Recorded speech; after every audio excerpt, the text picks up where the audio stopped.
Hello students, इस video में हम लोग now the leaves are falling fast का समरी पढ़ेंगे। Now the leaves are falling fast का मतलब होता है अब पत्तियां तेजी से झड़ रहे हैं। अब पत्तियां तेजी से झड़ रहे हैं। इसे हम लोग दूसरे तरीका से और कह सकते हैं कि अब पत्तियों का झड़ना तेज हो रहा है। स्टूडेंट्स, इस पोयम में कवि ने मनुष्य के जीवन की तुलना एक पेड़ के जीवन से की है। मनुष्य के जीवन की तुलना पेड़ के जीवन से की है। स्टूडेंट्स, मैं समरी शुरू करने से पहले आपको बताना चाहता हूं कि जब भी आप किसी समरी की शुरुआत करें तो इंडीड से करें। इंडीड का मतलब होता है वास्तव में, और उसके बाद the poem now the leaves are falling fast. जैसे ही पोयम का नाम लिखने लगते हैं तो आप उसे इन्वर्टेड कॉमा में जरूर लिखें। जैसा कि आप देख रहे हैं, मैंने यहाँ पर लिखा है now the leaves are falling fast, मतलब इसको मैंने एक इन्वर्टेड कॉमा से घेर दिया है। इससे पोयम की सुंदरता बढ़ जाती है। और जैसे ही 2 3 4 लाइन हो जाता है आप पैराग्राफ चेंज कीजिए। पैराग्राफ चेंज करने से समरी में एक रौनक आ जाती है। इससे समरी सुंदर दिखाई देने लगता है और एग्जामर को यह सब चीज साफ सुथरा और स्पष्ट लिखा हुआ बहुत ही सुंदर लगता है और एग्जामर दिल खोल करके नंबर देते हैं। इसलिए स्टूडेंट्स, आप लोग इस बात को जरूर ध्यान दीजिएगा। जैसा कि आप देख रहे हैं कि मैंने यहाँ पर लिखा है indeed the poem now the leaves are falling fast is a very beautiful and full of loneliness of my text book.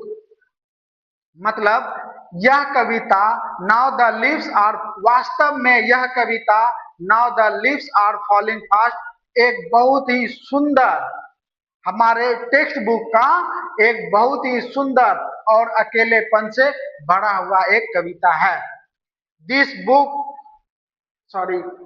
Poem has been written by a Pulitzer prize winner W.H. Auden. यह W.H. Odean एक Pulitzer prize winner के द्वारा लिखी गई कविता है।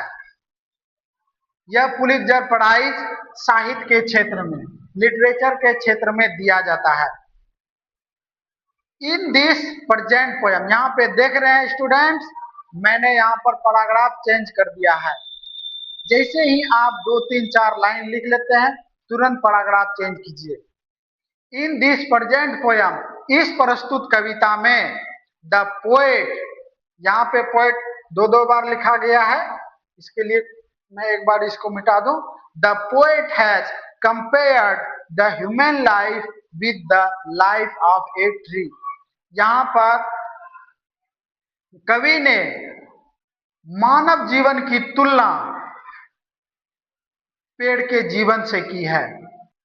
अब आगे है as when a tree is green, जब एक पेड़ हरा भरा रहता है, all birds and man come near the tree to take shelter and rest।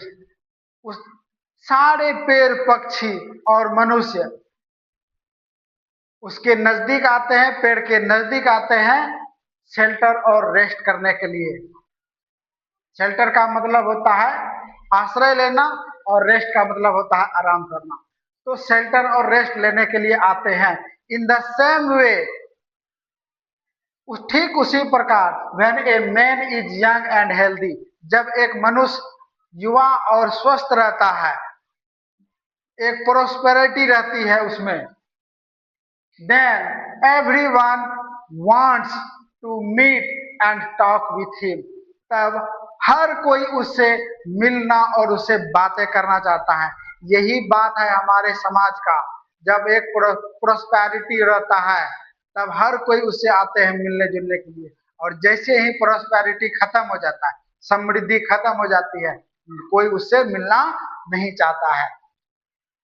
आगे है, but when all the leaves of the tree are fallen down and it becomes leafless, then no any bird and man comes to take shelter and rest near it.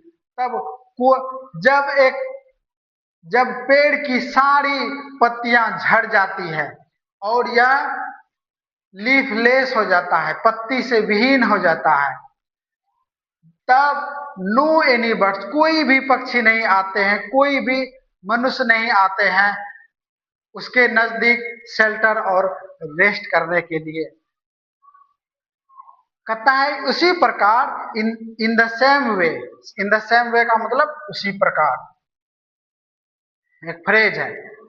A man becomes older and older, जब एक मनुष्य बहुत ही बूढ़ा हो जाता है, then no one wants to meet and talk with him, तब कोई उससे मिलना और उससे बातें नहीं करना चाहता है। ये सारे चीजें आप लोग अपने गांव समाज में देख सकते हैं। क्या कोई एक बूढ़ा व्यक्ति के पास जाकर के बैठना चाहता है? ना के बराबर। ऐसा हमें समाज में देखने को मिलते हैं। इसीलिए यहाँ पे कहा जाता है, कहा गया है कि no one wants to meet and talk with him, he is completely alone in that time, उस समय वह व्यक्ति पूर्ण रूप से अकेला होता है। अब आगे है, इन दिस पोयम, इस कविता में द पोएट सेज दैट, कवि कहते हैं कि now the leaves are falling fast, अब पत्तियां तेजी से झड़ रहे हैं। Nurses flower under a tree will not last, मतलब एक पेड़ के नीचे की जितने नर्सेस के फूले हैं वे अब नहीं रहेंगे। All they will go to the grave, वे सभी ग्रेव गुफाओं में चले जाएंगे। मतलब पेड़ से गिरने वाले पत्तों के तले दबकर नर्सेस फ्लावर खत्म हो जाएंगे। अब कवि आगे कहते हैं कि whispering neighbours are always left and right. Whispering neighbours का मतलब होता है यमदूत, मतलब हम लोग जनरली बोलते हैं जिसे यमराज। कहता है यमदूत हमेशा इधर उधर रहते हैं, अगल बगल रहते हैं, राइट लेफ्ट रहते हैं। They sudden pluck us from real delight, और अचानक ही वे हमें वास्तविक खुशी से तोड़ लेते हैं, वास्तविक खुशी से हमें अलग कर देते हैं। And make our hands and legs freeze, और हमारे हाथों और पैरों को ठंडा कर देते हैं। मतलब जब एक मनुष्य मर जाता है तो उसके हाथ और पैर ठंडे हो जाते हैं। He also says that all the people who died before follow the same path, मतलब कि जितने भी लोग जो पहले मर गए हैं वे सभी एक ही पाथ को फॉलो करते हैं। मतलब कहने का है कि सभी का गति एक ही होता है, हर कोई या तो शमशान जाता है या तो कब्रिस्तान जाता है या और कहीं नदियों में विसर्जित किया जाता है उसे मृत्यु के बाद। मतलब कि कहने का मतलब है कि सभी का अंतिम जो यात्रा होता है वो एक ही होता है। Discussing about the leafless would, एक पत्ती विहीन जंगलों का वर्णन करते हुए ही सेज दैट, वे कहते हैं कि देयर इज स्टार्विंग, मतलब स्टार्विंग का मतलब होता है भूखमरी। तो कहता है there is starving in these leafless wood, इन पत्ती रहित जंगलों में भूखमरी है। एंड ट्रोल्स होता है स्टूडेंट्स एक प्रकार का क्रिएचर जो बहुत ही क्रूप होता है। कहता है कि ट्रोल्स क्रूप और वीक होता है। कहता है trolls run in search of food, और उस जंगलों में ट्रोल्स मतलब भोजन की तलाश में दौड़ते रहते हैं, भटकते रहते हैं। नाइटिंगेल इज डम, मतलब अब पोएट कहते हैं कि नाइटिंगेल भी डम है, बुलबुल होता है चिड़ैया, वो कहता है नाइटिंगेल चिड़िया भी अब है वो मूक हो गई है, मतलब चुप हो गई है। डम मतलब होता है चुप, चुप रहना, गूंगा हो जाना। And no any angel will come, और कोई भी परियां नहीं आएगी। अंत में एट लास्ट, अंत में ही सेज दैट, वे कहते हैं कि only white waterfall will bless the travellers, traveller यहाँ मनुष्यों को दिखाया गया है, कहता है केवल व्हाइट वाटरफॉल ही ट्रेवलर्स को ब्लेसिंग्स करेंगे इन देयर लास्ट डिस्ट्रेस, उसके अंतिम यात्रा में केवल व्हाइट वाटरफॉल ही उसके अंतिम यात्रा में ब्लेसिंग्स करेंगे, आशीर्वाद देंगे। अब हम लोग समरी के लास्ट पड़ाव में पहुंच चुके हैं, और मैंने आप लोगों को पहले भी समरी में स्टूडेंट्स बताया था कि जब भी आप किसी भी समरी को अंत करें तो इस प्रकार से करें। In this way we can say that all the background of this poem is full of description of comparison